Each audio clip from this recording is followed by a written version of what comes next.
popcorn yung amo ko. So, ayan siya, oh. Meron na siyang aluminum. Na, ikukuha mo lang yata to eh. Parang, ano ba instruction niya? Paiinitin mo lang siya sa kalan. Tapos, ayan. Ayun lang siya. Tapos, yung popcorn niya.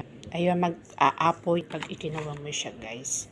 Ipinainit mo. Mabilis lang to. Nakabili na siya minsan ng ganito. So, ayan. Ayan, easy to cook ng popcorn. Kaysa yung ano, iluluto mo sa kawali. Ito kasi is, meron na siyang plastic. Pag umalsa na siya, lolobo yan na yan. Ayan guys. Ito yung pasalubong ng amo ko.